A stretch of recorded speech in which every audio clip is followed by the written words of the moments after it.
저는 소개받은 대로 신대원 다닐 때부터 지금까지 한 14년 정도 이렇게 부교육자 생활을 이렇게 하다가요.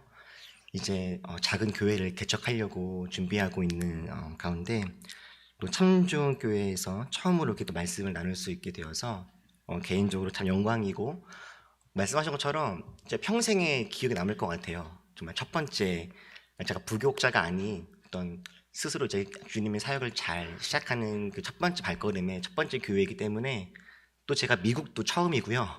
제가 비행기 탄 게 14년 만이더라고요. 그래서 모든 게 낯설고 처음인 이 시간인데 너무 따뜻하고 좋은 교회 와서 말씀을 나누게 되어서 참 감사합니다.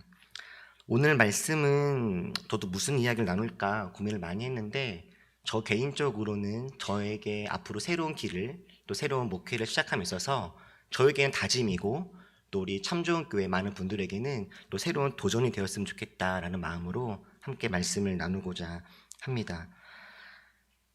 드라마를 보면 보통 사람들은 주인공을 기억합니다. 드라마의 주인공은 그 시대의 가장 유명한 배우들이나 또는 신인이라 할지라도 사람들에게 호감이 갈 만한 사람들이 주로 이렇게 주인공이 되죠. 이런 드라마의 주인공은 위기를 만나도 잘 극복합니다. 잘 죽지도 않죠. 이런저런 역경들, 오해들, 사람과의 관계, 또 이런 아픔들이 있어도 또 잘 극복해 나가는 것들을 보게 됩니다. 그래서 이제 사람들은 이런 주인공들을 오랫동안 기억을 하죠. 성경에는 수많은 주인공과 같은 인물들이 있습니다. 가장 대표적으로 기억나는 인물 누가 있으신가요? 예수님 있으시죠? 또 누가 있으신가요? 오늘 본문에 다윗도 주인공 같은 사람입니다. 저도 어렸을 적에 골리앗을 무너뜨린 다윗의 이야기를 정말 귀에 딱지가 않도록 많이 들었던 기억이 있습니다. 다윗은 열악한 조건 속에서도 골리앗을 무너뜨린 약자들의 롤모델이기도 하고요. 사울로 인한 핍박을 끝까지 잘 극복하고 결국 왕이 된 역전의 아이콘이기도 합니다.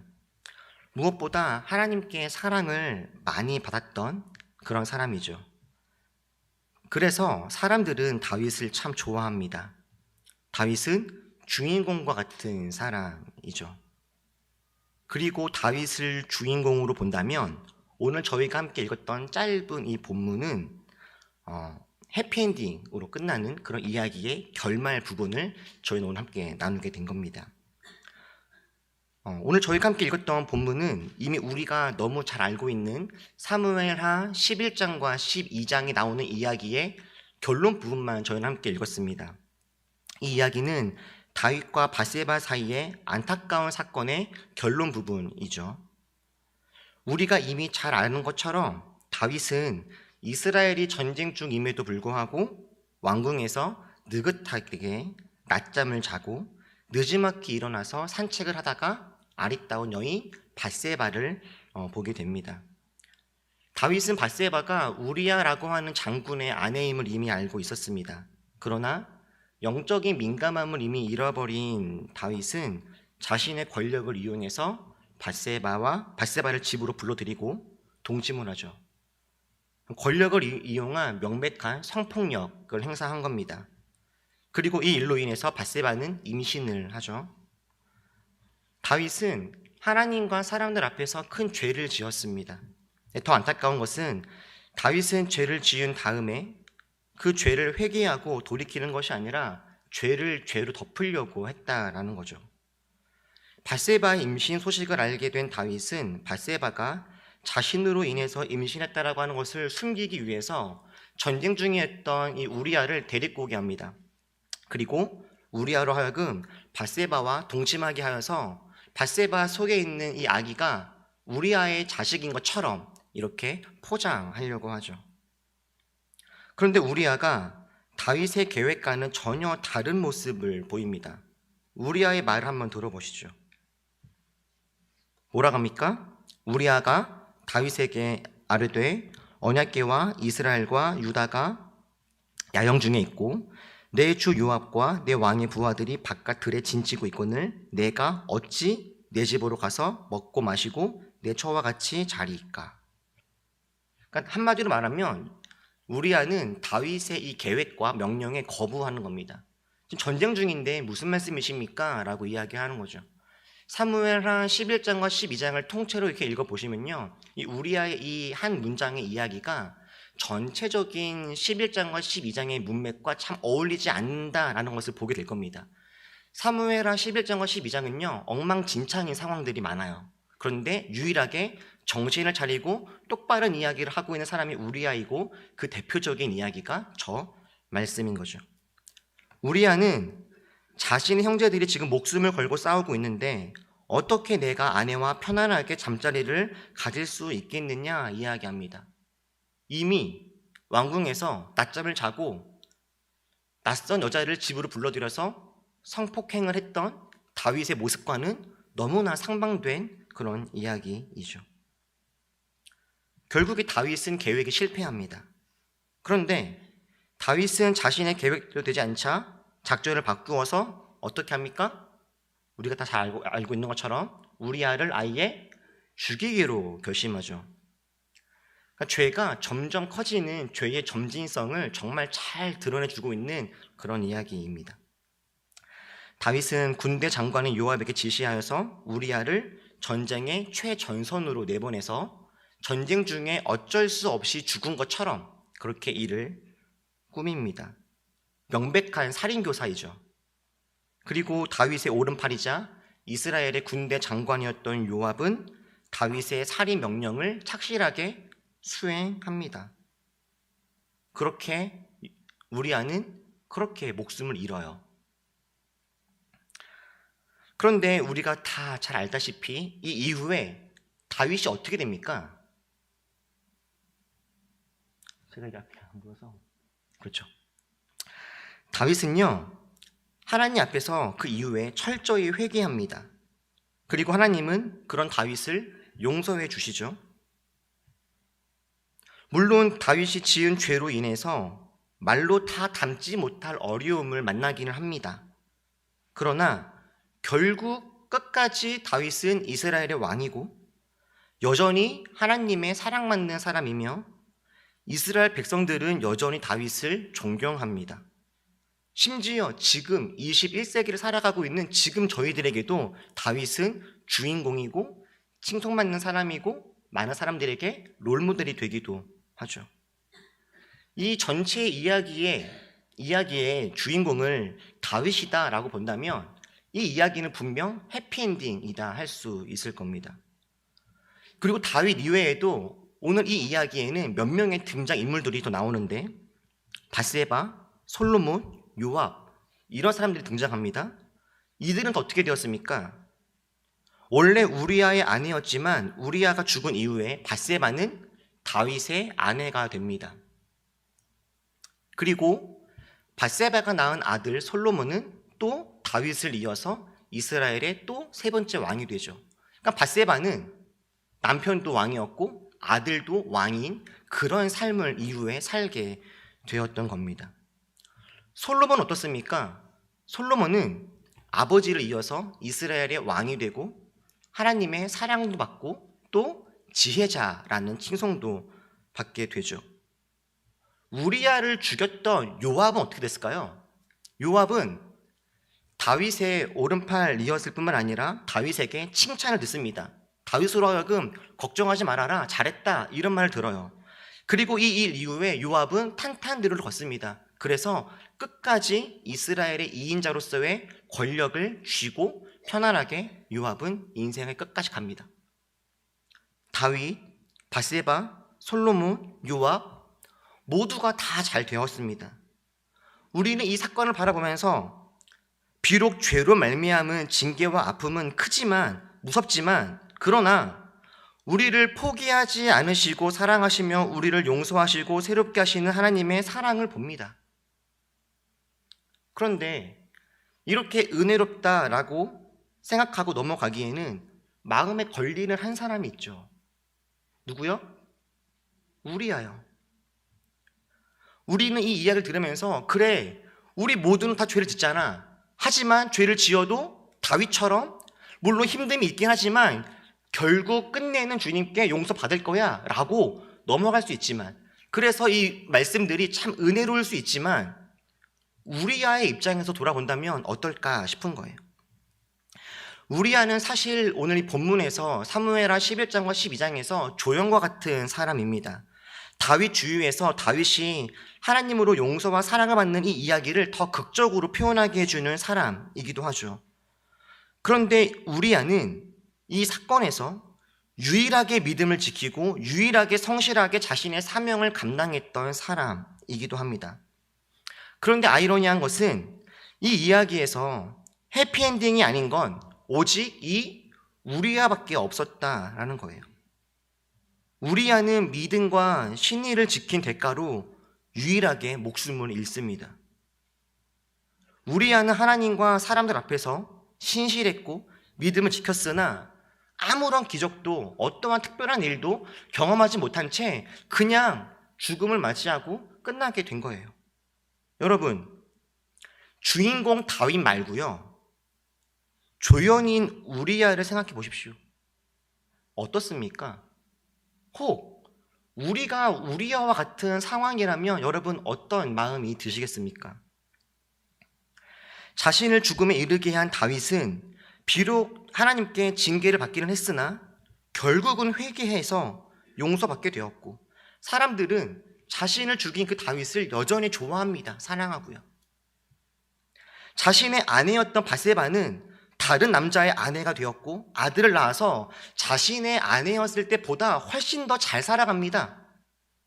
그리고 그가 낳은 아들은 또 다른 이스라엘의 세 번째 왕이 되어서 승승장구하죠. 그런데 우리아는 너무나 억울하지 않습니까? 사람들은 다윗은 기억하지만 우리아는 기억하지 않습니다. 다윗은 이스라엘의 최고의 왕으로 칭송하지만 우리아를 기억하며 위로하는 사람은 한 명도 없습니다. 저는 오늘 본문을 읽다가 하나님께 이렇게 묻게 됩니다. 하나님, 이들을 이렇게 다 용서해 주시면 어떻게 합니까? 우리아는 어떻게 합니까? 내가 우리아였으면, 우리가 우리아였으면 우리는 어떻게 이런 상황들을 받아들일 수 있을까라고요.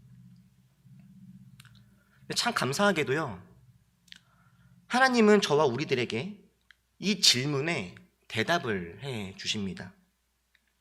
우리 사무엘하 12장 10절 말씀을 우리 다 같이 한번 보면 좋겠는데요. 우리 사무엘하 12장 10절 같이 한번 읽어보실까요? 자, 시작.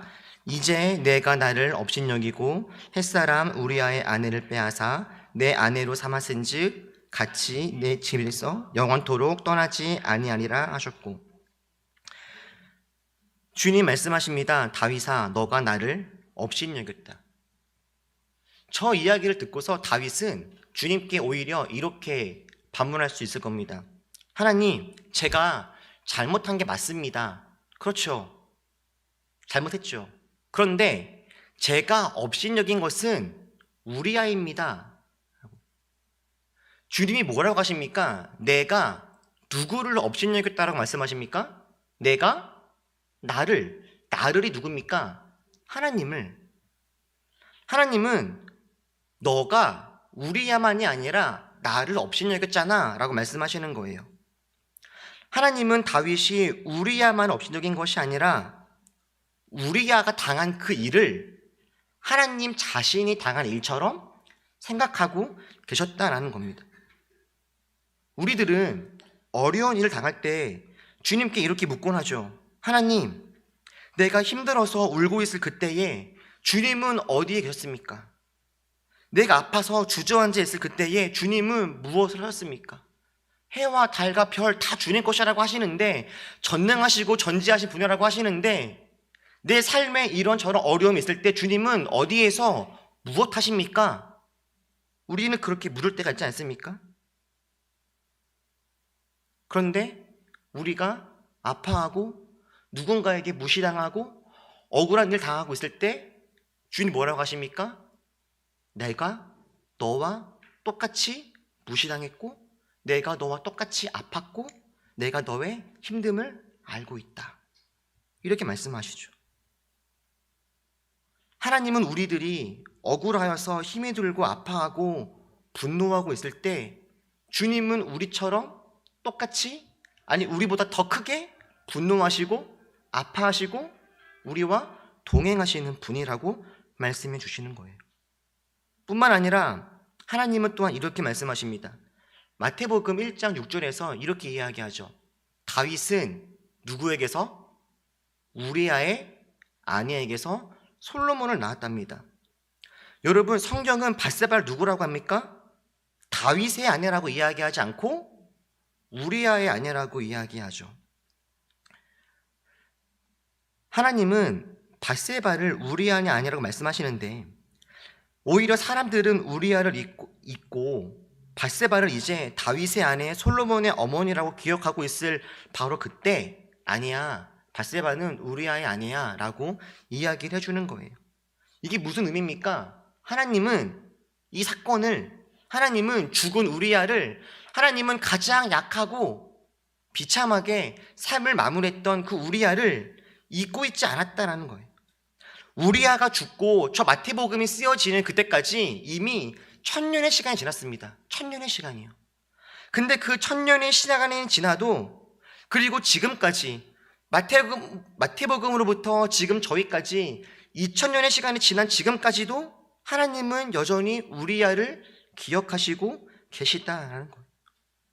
성경을 보면 믿음을 지키기 위해서 피 흘리며 싸웠던 신앙인들의 모습을 보게 됩니다. 히브리서 11장은 이렇게 말씀하시죠. 우리 한 장만 더 보실까? 히브리서 11장에서 이렇게 말합니다. 어떤 사람들은 믿음을 지키기 위해서 조롱받고 채찍질 당하고 결박당하고 옥에 갇히고 실험받습니다. 돌로 치고 톱으로 켜는 것과 칼로 죽임을 당하기도 했습니다. 믿음을 지키고 신앙을 지켰다라고 해서 저렇게 고난받고 힘이 들고 아팠던 사람들이 있었습니다.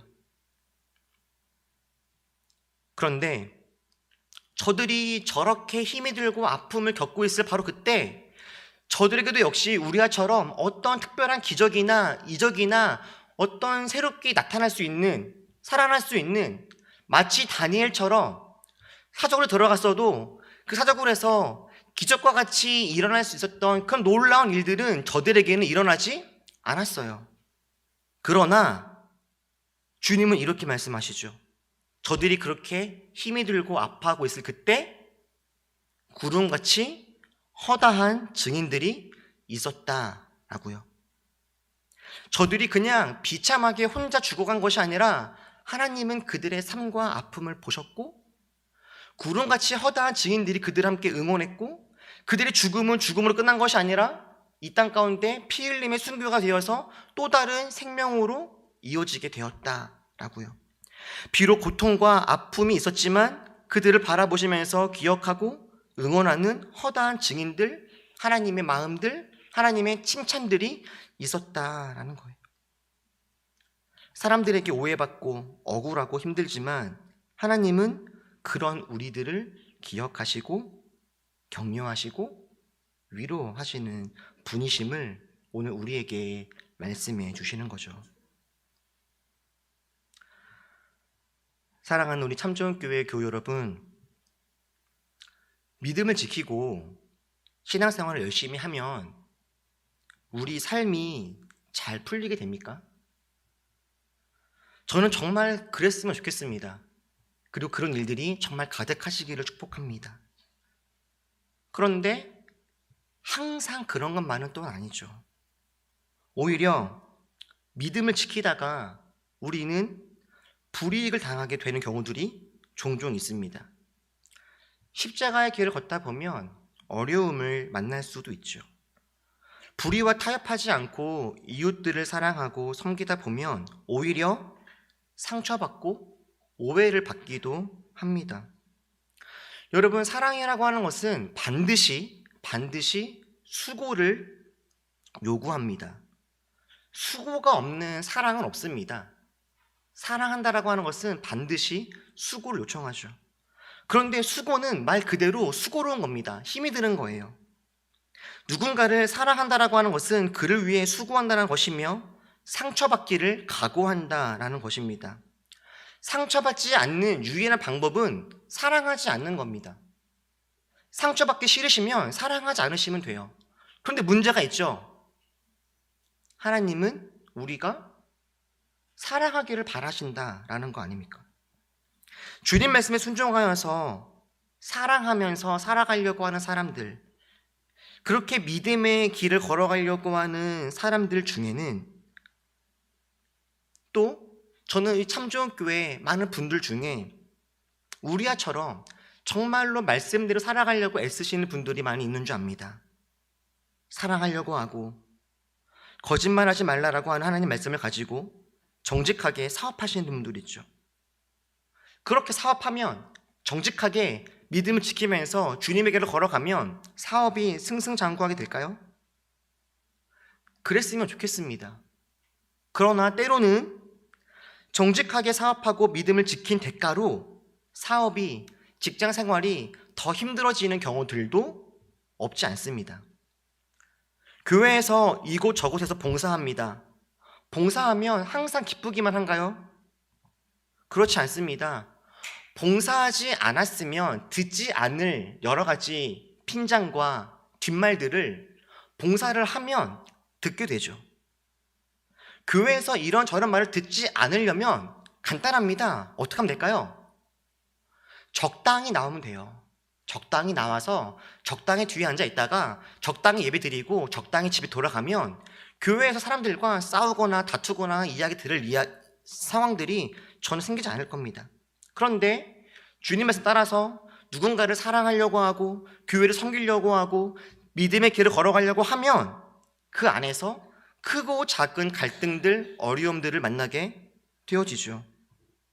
그리고 이런 억울한 일들, 힘든 일들, 상처와 아픔들을 한 번, 두 번 겪다 보면 우리 마음에는 두려운 마음들이 켜켜이 쌓입니다.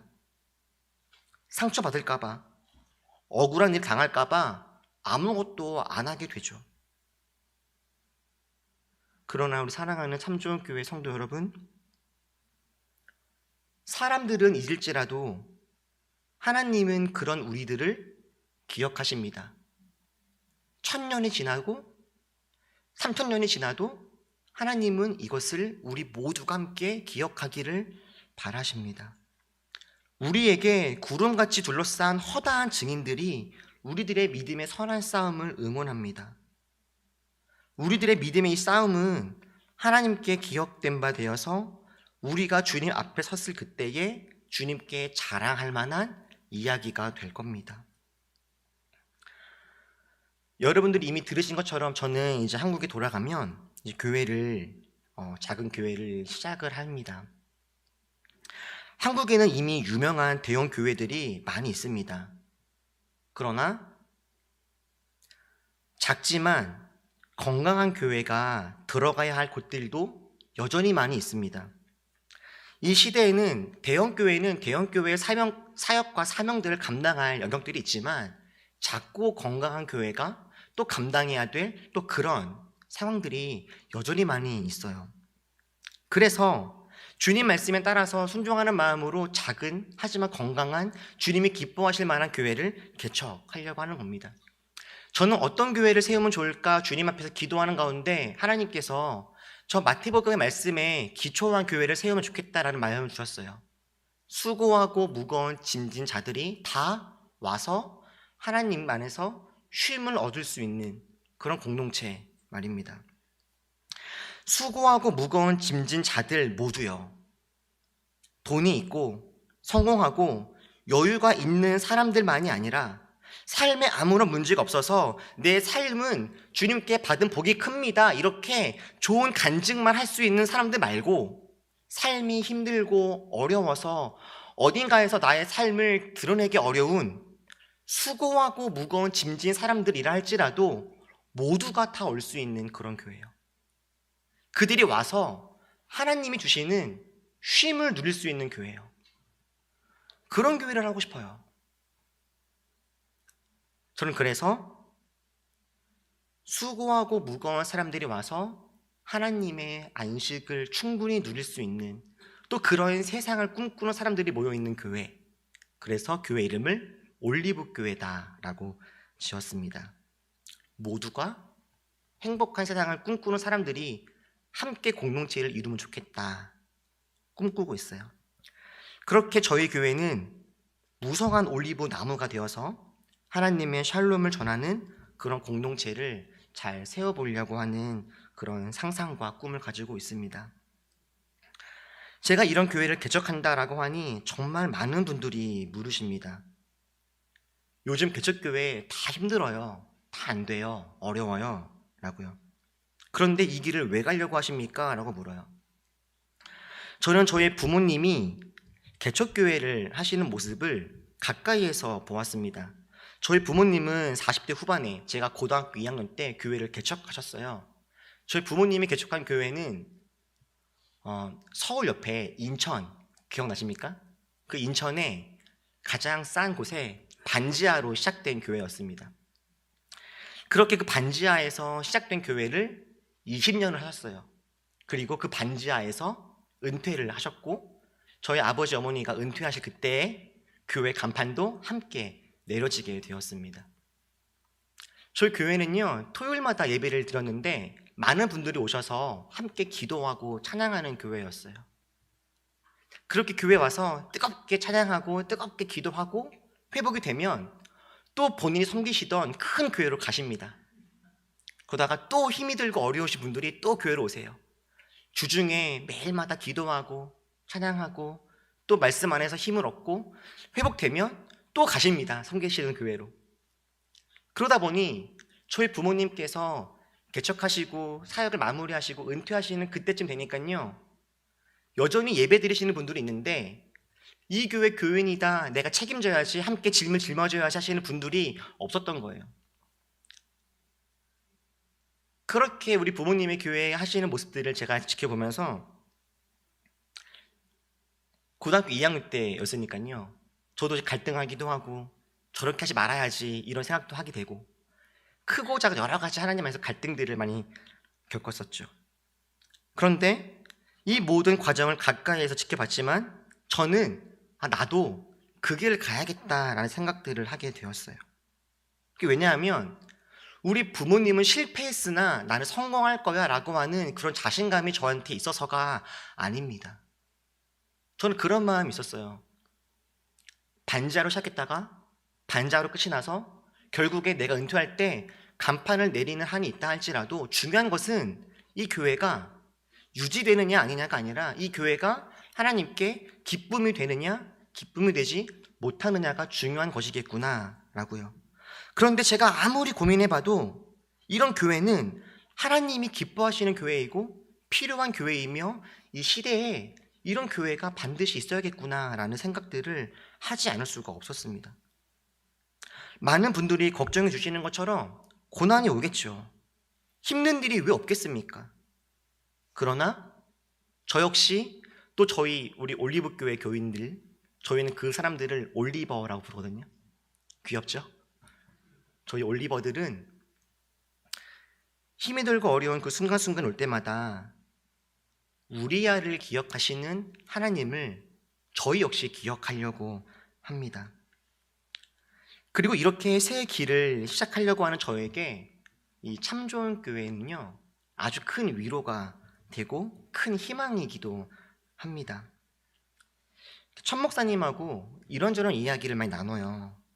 그리고 가까이에서 목사님이 또 이렇게 사역하시는 모습도 보고 학교 다닐 때는요 천 목사님한테 이런 이야기를 많이 했습니다. 다 아시는 것처럼 천 목사님이 재능도 많고 사람이 반짝반짝 하잖아요. 이렇게 저희끼리 천민성 말고 천 목사님 말고 만민성 정도 하면 좋겠다. 그래서 만민성이나 만목사님 좀 되면은 우리가 다 그 교회 가서 부목사도 하고 같이 좀 우리 도와달라고. 근데 목사님께서 미국에 오셔서 이렇게 작지만 건강한 교회를 하시는 모습들을 오랫동안 지켜보면서 옆에서 교회를 이렇게 하면 주님 안에서 기쁨이 되어지는 교회를 묵묵히 해나가면 저는 목사님이요 정말 아주 크고 유명하고 그런 교회로 금방 옮기실 줄 알았어요. 그리고 그러실 수 있는 분이시기도 하고, 그런데 끝까지 맡긴 사역들을 잘 감당하시는 모습을 보면서 이 안에 뭐가 있나? 그런 고민들을 많이 해봤습니다. 그리고 직접 미국에 와서 교회도 보고 교우분들 만나보면서 하나님이 정말 기뻐하시는 작지만 건강한 교회를 누리고 계시는구나 라고 하는 걸 보면서 올리브 교회가 참 좋은 교회 같으면 좋겠다라는 생각들을 많이 하게 되었어요. 이 시대에 대안이 되어지는 교회, 하나님이 기뻐하실 만한 교회, 어떤 복음의 본질을 끝까지 붙들고 본질로 살아가려고 발버둥 치면서 그 안에서 기쁨을 누리는 그런 교회예요. 사랑하는 우리 참 좋은 교회 성도 여러분, 지금까지 이렇게 해오신 것처럼 앞으로도 이 믿음의 길을, 십자가의 좁은 길을 끝까지 잘 걸어가시기를 축복합니다.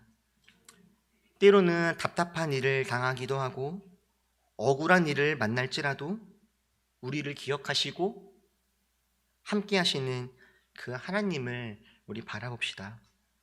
그리고 우리 하나님이 맡기신 그 삶의 자리에서 또 우리를 부르시 이 교회 공동체 안에서 주님의 사명들을 우리 끝까지 잘 감당해 나가면서 하나님의 칭찬받는 우리 모두가 되었으면 좋겠습니다.